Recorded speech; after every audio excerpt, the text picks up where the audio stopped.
as a world-renowned international jurist and indefatigable defender of human rights. Born in Belo Horizonte, Brazil in 1947, Judge Conrado Trindade studied law at the Federal University of Minas Gerais and obtained a doctorate in jurisprudence at the University of Cambridge in 1977, before becoming a professor of international law at the University of Brasilia and at the Rio Branco Institute in 1979. He served as legal advisor to the Ministry of Foreign Affairs of Brazil between 1985 and 1990. Between 1995 and 2006, he was a judge of the Inter-American Court of Human Rights, during which time he was elected to serve as vice president and president. Judge Conrado Trindade's approach to his work was characterized by a verve and an energy that reflected his great zest for life. During his illustrious professional career, he contributed in an active and meaningful way to the work of various important institutions dealing with human rights and international law in general. To name but a few, he was executive director of the Inter-American Institute of Human Rights, a member of the Institut de Droit International, president of the Latin American Society of International Law, and a member of the Curatorium of the Hague Academy of International Law. He was also a prolific author of an extensive scholarship, steadfastly propounding an evaluative vision of international law firmly based on the dignity of the human person. At the heart of Judge Conrado's belief in international law as a catalyst for human justice was his determination to engage with new generations of lawyers, whom he viewed as critical future players in the development of what he described as a more humanist and people-centered international law tradition. Judge Conrado Trindade was above all a born mentor and educator, whose infectious enthusiasm and warmth of personality made him a tremendously popular and endearing figure on the international law stage. As a member of the court, Judge Conrado Trindade brought to bear his great wealth of experience and energized the court's discussions and deliberations with his sincere faith in the role of the bench in making international law more effective. He relished the opportunity to apply international law in a way that aimed to promote a fairer and safer world. He also took very seriously the court's mandate to represent the main forms of civilization and the principal legal systems of the world, listening with interest to the views of other judges and taking pride in sharing the rich Latin American perspective on public international law. Although Judge Conrado Trindade was very collegial in spirit, enjoying the cut and thrust of intellectual debate during plenary sessions, he retained an independence of thought which was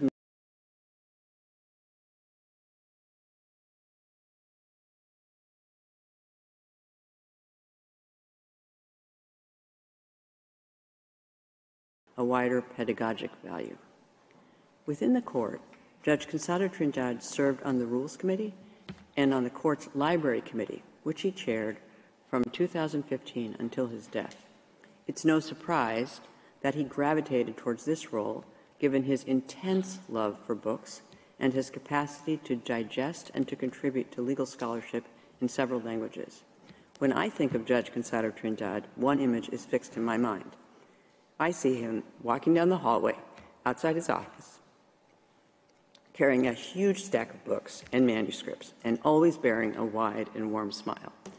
There was never any doubt that this was a man who loved his work. Judge Conrado Trindade was a unique colleague and friend, full of charisma, humor, and originality. He is sorely missed by his fellow judges at the court and by members of the registry. I know that his untimely passing has also been deeply felt by his peers and colleagues from many other international law fora that he held dear. The outpouring of tributes from his former students and mentees is moreover a testament to his inspiring and nurturing personality. He enriched the lives of all whose paths crossed his, and we shall all cherish his legacy. We extend our deepest sympathy to his family at this somber time.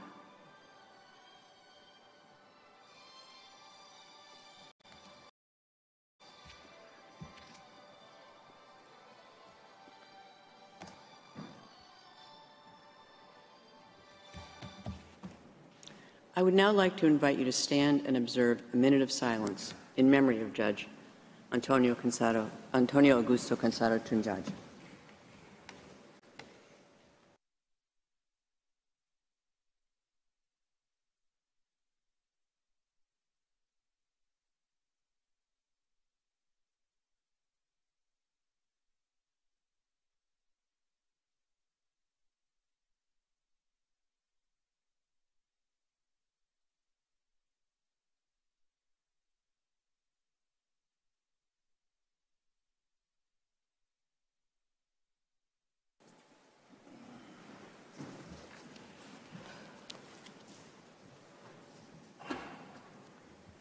The Court meets today pursuant to Article 58 of its statute and Article 94 of its rules to read out in open court its judgment on preliminary objections in the case concerning application of the Convention on the Prevention and Punishment of the Crime of Genocide, the Gambia versus Myanmar. For reasons made known to me, Judges Benuna and Shui and Judge Ad hoc Pillay, who duly participated in the deliberation and the final vote in this case, are unable to sit with us today. I recall that the proceedings in this case were instituted on 11 November 2019 by the Republic of the Gambia against the Republic of the Union of Myanmar concerning alleged violations of the Convention on the Prevention and Punishment of the Crime of Genocide, to which I shall refer as the Genocide Convention or the Convention.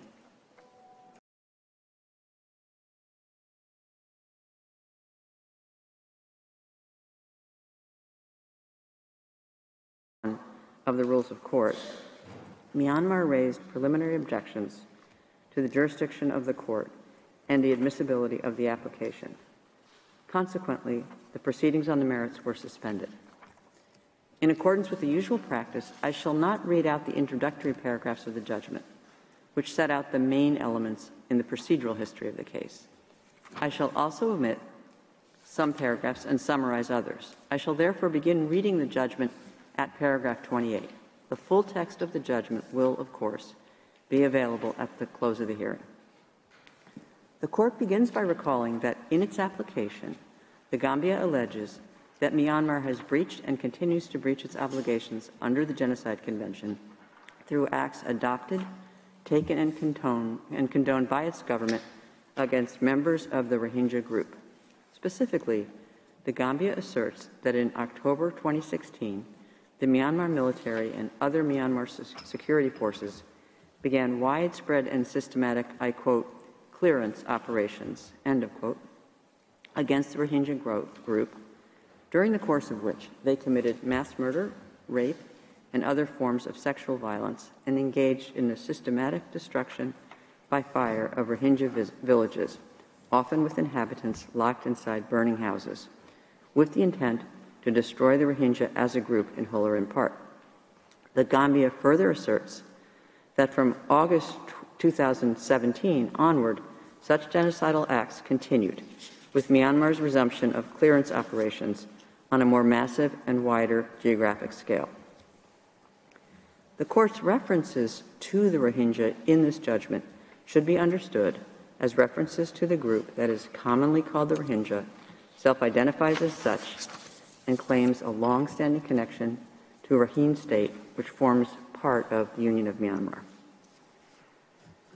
The Gambia seeks to found the jurisdiction of the Court on Article 9 of the Genocide Convention in conjunction with Article 36, Paragraph 1 of the Statute of the Court.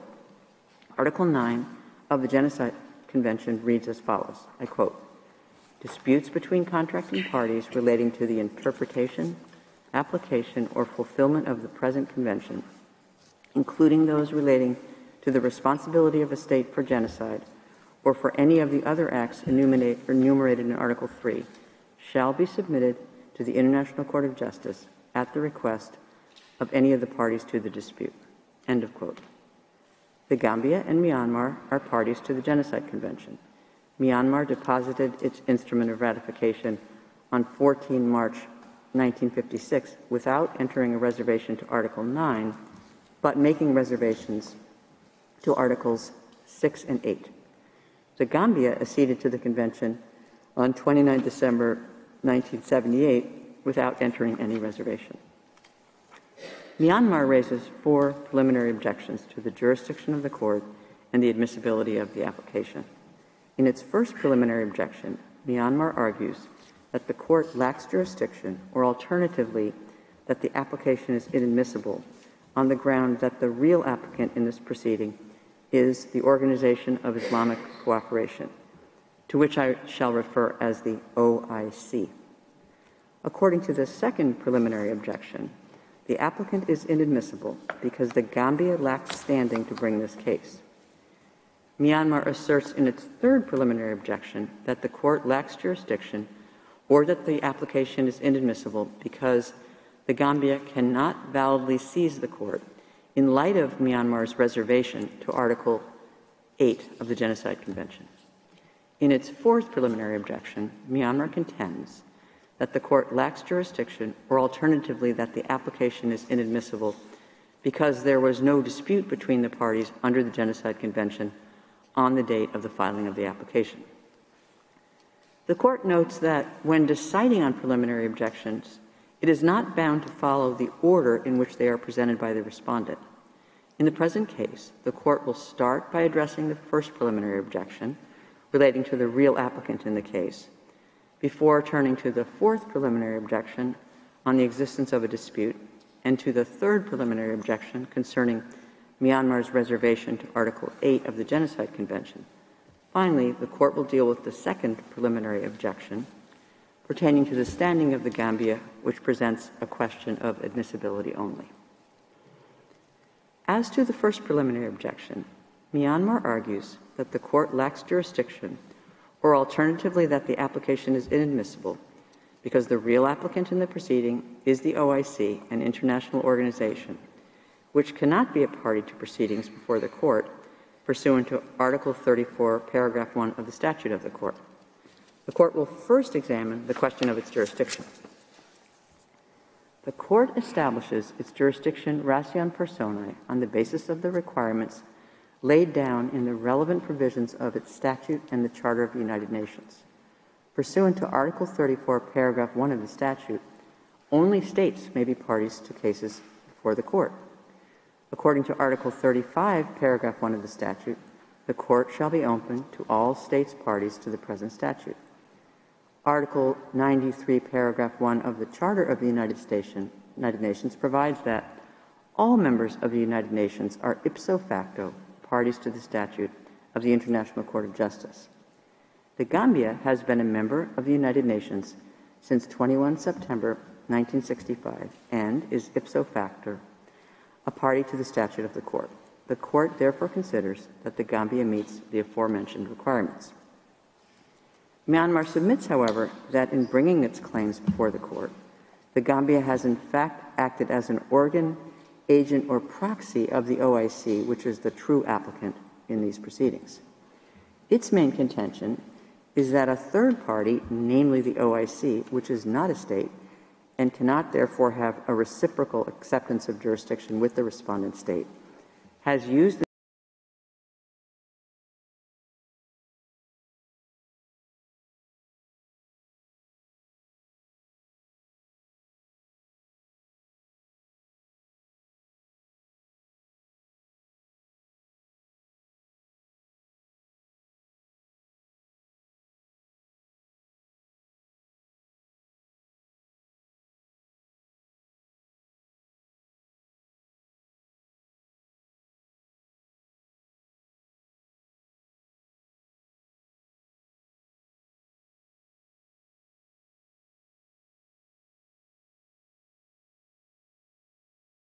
that it may have sought and obtained financial and political support from such an organization or its members in instituting these proceedings does not detract from its status as the applicant state before the court. Moreover, the question of what may have motivated a state such as the Gambia to commence proceedings is not relevant for establishing the jurisdiction of the court. With regard to Myanmar's argument that the approach taken by the court to establish the existence of a dispute shall be followed in cases where the identity of a real applicant is at issue, the court is of the view that these are distinct legal questions. In the present case, the Court sees no reason why it should look beyond the fact that the Gambia has issued proceedings against Myanmar in its own name. The Court is therefore satisfied that the applicant in this case is the Gambia. In light of the foregoing, the first preliminary objection raised by Myanmar, insofar as it concerns the jurisdiction of the Court, must be rejected. The Court then examines Myanmar's alternative argument that even if the Court were to find that it has jurisdiction, the Gambia's application would, in the circumstances, be inadmissible based on an abusive process or other grounds of inadmissibility. The Court has already found that the applicant in these proceedings is the Gambia, a state party to the statute of the Court and a party to the Genocide Convention, which confers on the Court jurisdiction over disputes between the contracting parties relating to the interpretation, application, or fulfillment of the Convention. As the Court has previously held, it is only in exceptional circumstances that the Court should reject a claim based on a valid title of jurisdiction on the ground of abusive process. The Court observes that no evidence has been presented to it showing that the conduct of the Gambia amounts to an abusive process. Nor is the Court confronted in the present case with other grounds of inadmissibility, which would require it to decline the exercise of its jurisdiction. Thus, the first preliminary objection of Myanmar, insofar as it concerns the admissibility of the Gambia's application, must be rejected. In light of the foregoing, the Court concludes that the first preliminary objection of Myanmar must be rejected. The Court then turns to the fourth preliminary objection, whereby Myanmar argues that the Court lacks jurisdiction, or alternatively that the application is inadmissible because there was no dispute between the parties on the date of the filing of the application instituting proceedings. The Court begins by recalling that the existence of a dispute between the parties is a requirement for the Court's jurisdiction under Article 9 of the Genocide Convention.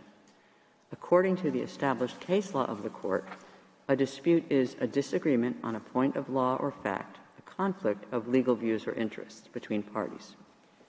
In order for a dispute to exist, it must be shown that the claim of one party is positively opposed by the other. The two sides must hold clearly opposite views concerning the question of performance or non-performance of certain international obligations. The Court's determination of the existence of a dispute is a matter of substance and not a question of form or procedure.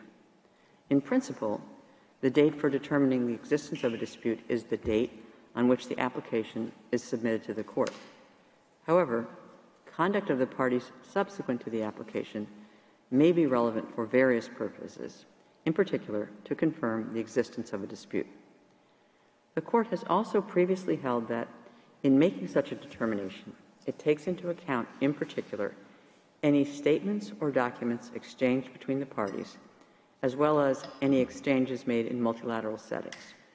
In so doing, it pays special attention to the author of the statement or document, their intended or actual addressee, and their content. In this regard, the Court notes that in the present case, there are 4 relevant statements made by representatives of the parties before the United Nations General Assembly in September 2018 and September 2019. These statements were made during the 2018 and 2019 general debates of the Assembly, which took place in the weeks following the publication of 2 reports by the fact-finding mission on Myanmar established by the Human Rights Council of the United Nations on 12 September 2018 and on 8 August 2019, respectively. Also relevant to the determination of the existence of the dispute is the note verbal that the Gambia sent to the Permanent Mission of Myanmar to the United Nations on 11 October 2019. In its first report, dated 12 September 2018, the fact-finding mission stated, I quote, "The crimes in Rakhine State and the manner in which they were perpetrated are similar in nature, gravity, and scope to those that have allowed genocidal intent to be established in other contexts." End of quote. On that basis, the fact-finding commission concluded that there was sufficient information, I quote, "to warrant the investigation and prosecution of senior officials of the Tatmadaw chain of command so that a competent court can determine their liability for genocide in relation to the situation in Rakhine State, end of quote, and called upon the international community through the United Nations to use all peaceful means to assist Myanmar in meeting its responsibility to protect its people from genocide. The fact-finding mission reiterated the statements in the detailed findings version of the same report published on 17 December 2018, where it noted that the Myanmar authorities have demonstrated that they were unable and unwilling to meaningfully engage in the process of investigating and prosecuting crimes under international law, and that consequently the impetus for accountability must come from the international community. A copy of the report was shared with the government of Myanmar prior to its release. On 25 September 2018, the President of the Gambia, Mr. Adama Barrow, stated in his address to the General Assembly that as the upcoming chair of the next summit of the OIC, the Gambia, I quote, had undertaken through a resolution to champion an accountability mechanism that would ensure that the perpetrators of the terrible crimes against the Rohingya Muslims are brought to book, end of quote. In a speech delivered 3 days later in the same session of the General Assembly, Myanmar's Union Minister for the Office of State Counselor, Mr. Kya Tint Sue, expressed Myanmar's serious concern over the report of the fact-finding mission and rejected its findings as, I quote, based on narratives and not on hard evidence, end of quote. In its second report, published on 8 August 2019, the fact-finding mission stated that it had reasonable grounds to conclude inter alia that Myanmar incurs state responsibility under the prohibition against genocide and, I quote, welcomed the efforts of states, in particular Bangladesh and the Gambia, and the Organization of Islamic Cooperation to encourage and pursue a case against Myanmar before the International Court of Justice under the Convention on the Prevention and Punishment of the Crime of Genocide, end of quote. The fact-finding mission repeated these statements in the detailed findings version of the same report, published on 16 September 2019, and added that, I quote, Myanmar is failing in its obligation to prevent genocide, to investigate genocide, and to enact effective legislation criminalizing and punishing genocide, end of quote. A copy of this report was also provided to Myanmar. Following the publication of the second report and the detailed findings of the fact-finding mission, the Vice President of the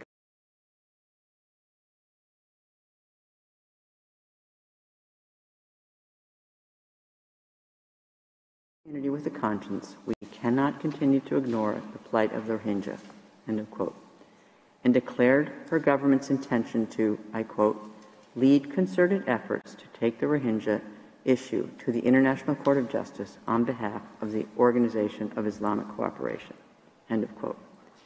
2 days after the address by the Gambia, Myanmar's Union Minister for the Office of State Counselor, Mr. Kra Tint Sue, stated before the General Assembly that the fact-finding mission's reports, I quote, without exception, have been biased and flawed, and that the latest reports are even worse, end of quote.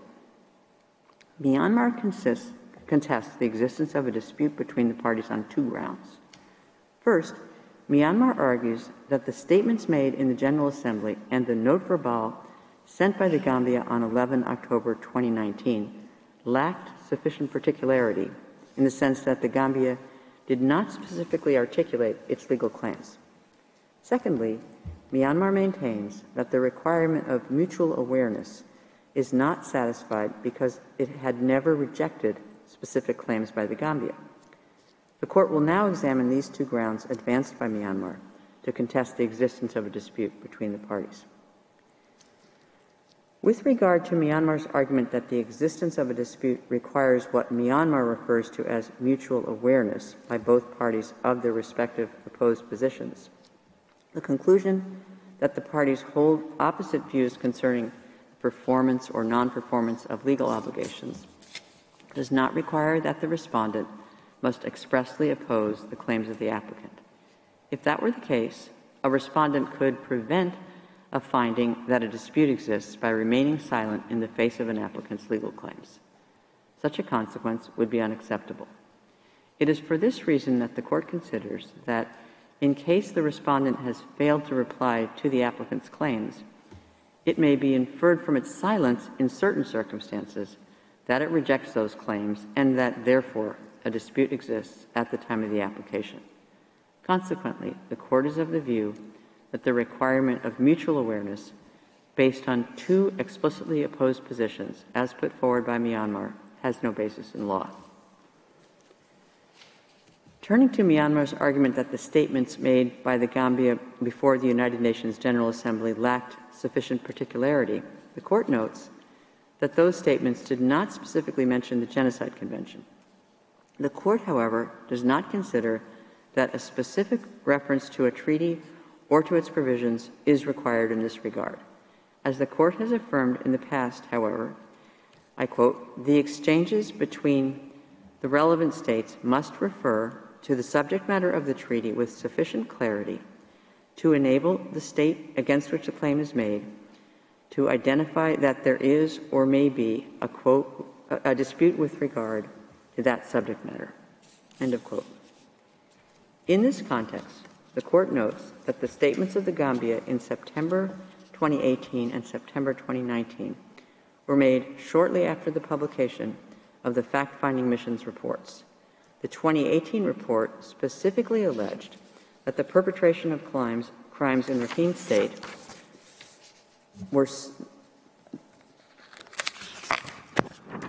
that were similar in nature, gravity, and scope to those that have allowed genocide intent to be established in other contexts, while the 2019 report specifically referred to Myanmar's responsibility under the Genocide Convention. The Gambia was undoubtedly referring in its statement to the findings of these reports, which were a key United Nations report on the situation of the Rohingya population in Myanmar, and which had been referred to in various reports that were before the General Assembly. In particular, the second report of the fact-finding mission identified the Gambia as one of those states making efforts to pursue a case against Myanmar before the Court under the Convention. Myanmar could not have been unaware of this fact. Similarly, Myanmar's rejection of the findings of these reports demonstrates that it was positively opposed to any allegations of genocide being committed by its security forces against the Rohingya communities in Myanmar, as well as to the allegation of its responsibility under the Genocide Convention for carrying out acts of genocide. Such allegations were contained in the two reports and publicly taken up by the Gambia. The Court considers that the statements made by the parties before the United Nations General Assembly in 2018 and 2019 indicate the opposition of their views on the question whether the treatment of the Rohingya group was consistent with Myanmar's obligations under the Genocide Convention. Myanmar could not have been unaware of the fact that the Gambia had expressed the view that it would champion an accountability mechanism for the alleged crimes against the Rohingya following the release of the fact-finding mission's report of 2018. Moreover, Myanmar could not have failed to know of the announcement by the Vice President of the Gambia before the General Assembly during the general debate in September 2019 that her government intended to lead concerted efforts to take the Rohingya issue to the Court. It was the Gambia, and the Gambia alone, that had expressed such an intention before the General Assembly in 2019. The statements made in both 2018 and 2019 before the General Assembly by Myanmar's Union Minister for the Office of the State Councillor expressed views of his government which were opposed to those of the Gambia's and clearly reject the reports and findings of the fact-finding mission. Moreover, the note verbal sent by the Gambia to the permanent mission of Myanmar to the United Nations on 11 October 2019 brought clearly into focus the positive opposition of views between the parties. by expressing specifically and in legal terms the Gambia's position concerning Myanmar's alleged violations of its obligations under the Genocide Convention. The Court further notes that Myanmar never responded to this note verbal.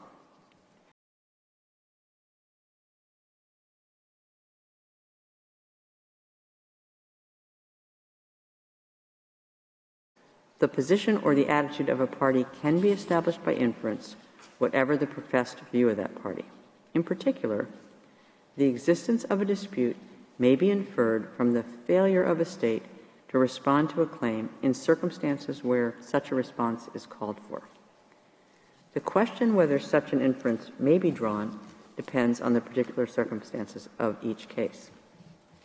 The Court recalls that Myanmar was informed through the reports of the fact-finding mission of 2018 and 2019 of the allegations made against it concerning violations of the Genocide Convention. It also had an indication of the Gambia's opposition to its views in this matter, as reflected in statements by the representatives of the Gambia and Myanmar before the United Nations General Assembly.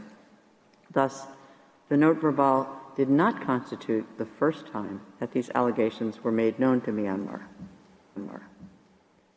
In light of the nature and gravity of the allegations made in the Gambia's note verbal and Myanmar's prior knowledge of their existence, the Court is of the view that Myanmar's rejection of the allegations made by the Gambia can also be inferred from its failure to respond to the note verbal within the 1-month period preceding the filing of the application. In light of the foregoing, the Court concludes that a dispute relating to the interpretation, application, and fulfillment of the Genocide Convention existed between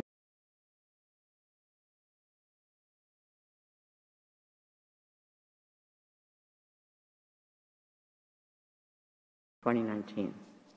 The fourth preliminary objection of Myanmar must therefore be rejected. The Court then turns to the third preliminary objection, in which Myanmar submits that the Court lacks jurisdiction or that the Gambia's application is inadmissible because the Gambia cannot validly seize the Court under the Genocide Convention. In Myanmar's view, this is the effect of its reservation to Article 8 of the Genocide Convention. Myanmar's third preliminary objection raises the question of the season of the Court. For the purpose of ascertaining whether Article 8 governs the season of the Court will have recourse to the rules of customary international law on treaty interpretation, as reflected in Articles 31 to 33 of the Vienna Convention on the Law of Treaties of 23 May 1969, to which I shall refer as the Vienna Convention. The Court observes that the ordinary meaning of the expression competent organs of the United Nations, viewed in isolation, could appear to encompass the Court, the principal judicial organ of the United Nations. However, reading Article 8 as a whole leads to a different interpretation. In particular, Article 8 provides that the competent organs of the United Nations may take such action as they consider appropriate, which suggests that these organs exercise discretion in determining the action that should be taken with a view to, quote, the prevention and suppression of the acts of genocide or any other acts enumerated in Article 3, end of quote. The function of the competent organs envisaged in this provision is thus different from that of the Court, whose function is to decide, in accordance with international law, such disputes as are submitted to it pursuant to Article 38, Paragraph 1 of its statute, and to give advisory opinions on any legal question pursuant to Article 65, Paragraph 1 of its statute. In this sense, Article 8 may be seen as addressing the prevention and suppression of genocide at the political level rather than as a matter of legal responsibility. Furthermore, pursuant to customary international law as reflected in Article 31 of the Vienna Convention, the terms of Article 8 must be interpreted in their context and in particular in light of other provisions of the Genocide Convention. In this regard, the Court pays specific attention to Article 9 of the Genocide Convention, which constitutes the basis of its jurisdiction under the Convention. In the Court's view, Articles 8 and 9 of the Genocide Convention have distinct areas of application. Article 9 provides the conditions for recourse to the principal judicial organ of the United Nations in the context of a dispute between contracting parties, whereas Article 8 allows any contracting party to appeal to other competent organs of the United Nations, even in the absence of a dispute with another contracting party. It follows from the ordinary meaning of the terms of Article 8, considered in their context, that that provision does not govern the season of the court. In light of this finding, the Court is of the view that there is no need to resort to supplementary means of interpretation, such as the travaux préparatoires of the Genocide Convention. Given that Article 8 does not pertain to the season of the court, Myanmar's reservation to that provision is irrelevant for purposes of determining whether the court is properly seized of the case before it. Consequently, it is not necessary for the court to examine the content of Myanmar's reservation to Article 8. The court therefore concludes that Myanmar's third preliminary objection must be rejected. Finally, the court examines the second preliminary objection, by which Myanmar submits that the Gambia's application is inadmissible because the Gambia lacks standing to bring the case before the court under Article 9 of the Genocide Convention. In particular, Myanmar considers that only injured states, which Myanmar defines as states adversely affected by an internationally wrongful act, have standing to present a claim before the court. In Myanmar's view, the Gambia is not an injured state and has failed to demonstrate an individual legal interest. Myanmar further submits that the Gambia's claims are inadmissible insofar as they are not brought before the court in accordance with the rule concerning nationality of claims. Finally, Myanmar maintains that even if contracting parties that are not specially affected by an alleged violation of the Convention are assumed to have standing to submit a dispute to the court under Article 9, this standing is subsidiary to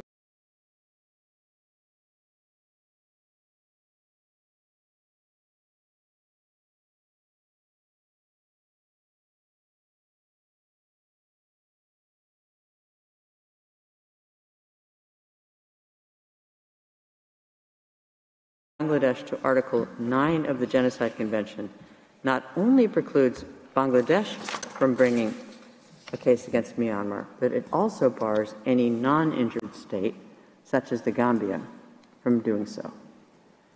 The question to be answered by the court is whether the Gambia is entitled to invoke Myanmar's responsibility before the court for alleged breaches of Myanmar's obligations under the Genocide Convention.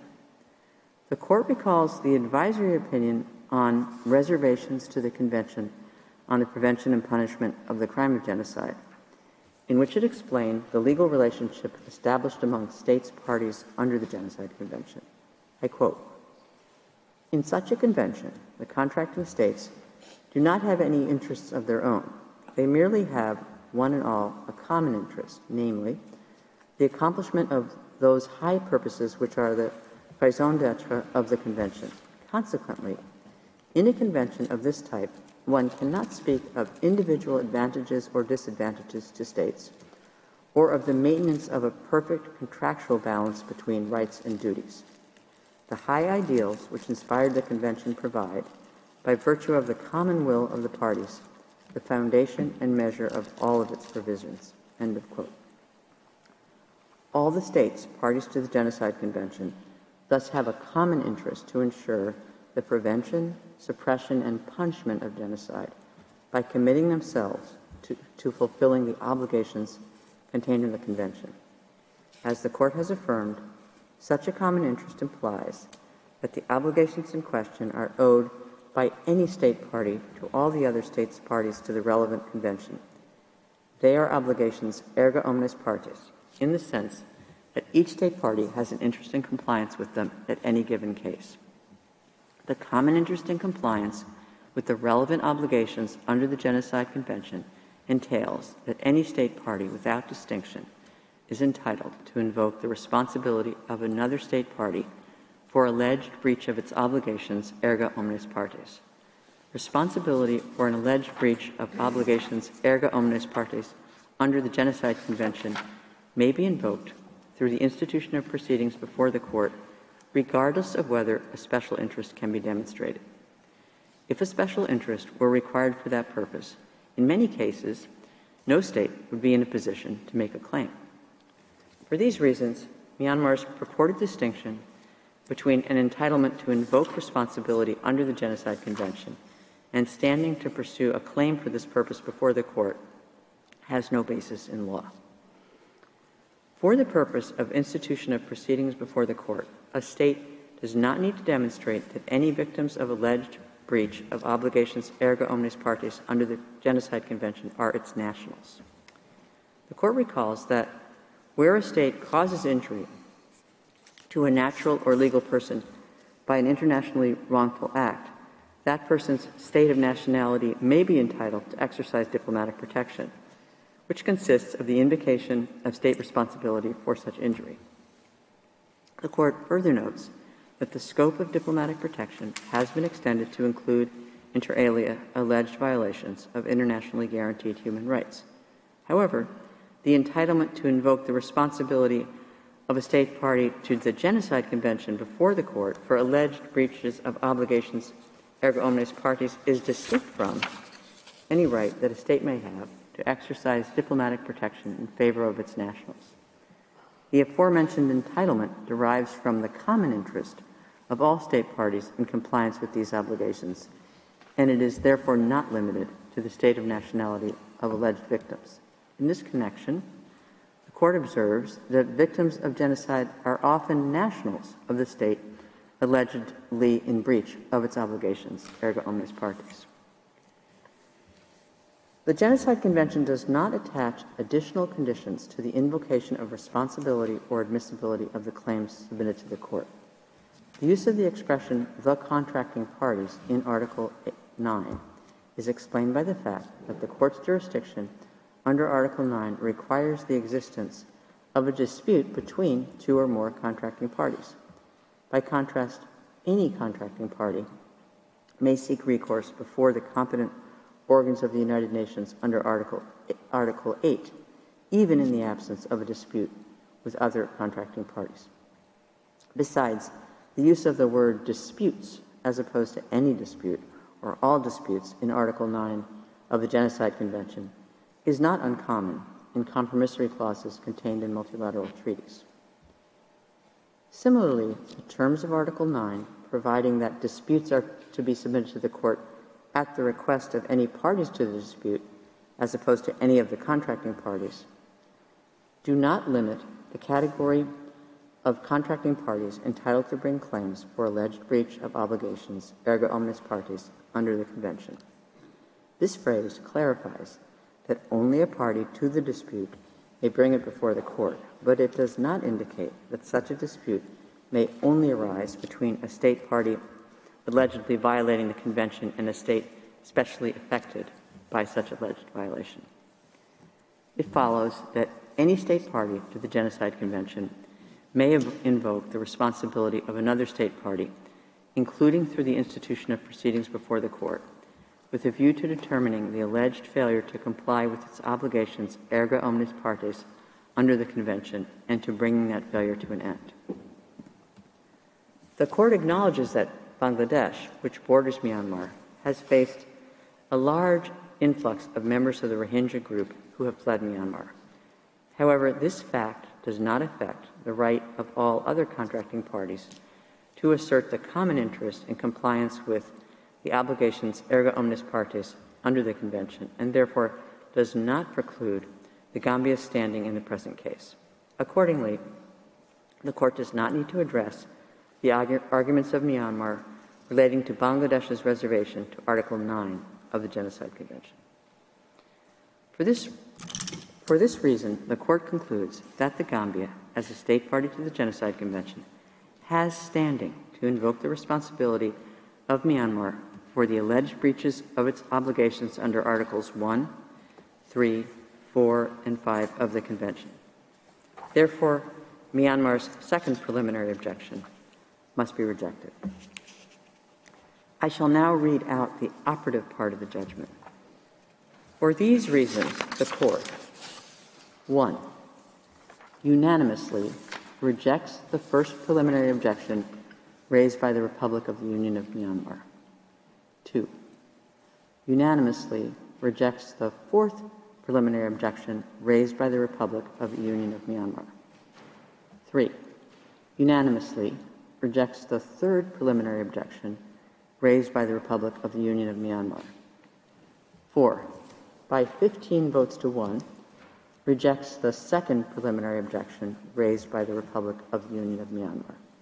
In favor, President Donoghue, Vice President Gevorgyan, Judges Tomka, Abraham, Benuna, Yusuf, Sebutinde, Bandari, Robinson, Salam, Iwasawa, Nolte, Charlesworth, Judges Ad hoc, Pillay, Kress. Against, Judge Shui. By 15 votes to 1, finds that it has jurisdiction on the basis of Article 9 of the Convention on the Prevention and Punishment of the Crime of Genocide to entertain the application filed by the Republic of the Gambia on 11 November 2019, and that the said application is admissible. In favor, President Donoghue, Vice President Gevorgyan, Judges Tomka, Abraham, Benuna, Yusuf, Sebutinde, Bandari, Robinson, Salam, Iwasawa, Nolte, Charlesworth, Judges Ad hoc Pillay, Kress. Against, Judge Shui. I shall now call upon the Registrar to read the operative part of the judgment in French. Par ces motifs, la Cour, 1, à l'unanimité, rejette la première exception préliminaire soulevée par la République de l'Union du Myanmar. 2, à l'unanimité, rejette la quatrième exception préliminaire soulevée par la République de l'Union du Myanmar. 3, à l'unanimité, rejette la troisième exception préliminaire soulevée par la République de l'Union du Myanmar. 4, par 15 voix contre 1, rejette la deuxième exception préliminaire soulevée par la République de l'Union du Myanmar pour Madame Donoghue, présidente, Monsieur Gevorgyan, vice-président, Messieurs Tomka, Abraham, Benuna, Youssouf, Madame Sebutinde, Messieurs Bandari, Robinson, Salam, Iwasawa, Nolte, Madame Charlesworth, juge, Madame Pillay, Monsieur Kress, juge ad hoc. Contre, Madame Shui, juge. 5, par 15 voix contre 1, dit qu'elle a compétence sur la base de l'article 9 de la Convention pour la prévention et la répression du crime de génocide pour connaître de la requête introduite par la République de Gambie le 11 novembre 2019 et que la dite requête est recevable pour Madame Donoghue, présidente, Monsieur Gevorgyan, vice-président, Messieurs Tomka, Abraham, Benuna, Youssouf, Madame Sebutinde, Messieurs Bandari, Robinson, Salam, Iwasawa, Nolte, Madame Charlesworth, juge, Madame Pillay, Monsieur Kress, juge ad hoc. Contre, Madame Shui, juge. Judge Shui appends a dissenting opinion to the judgment of the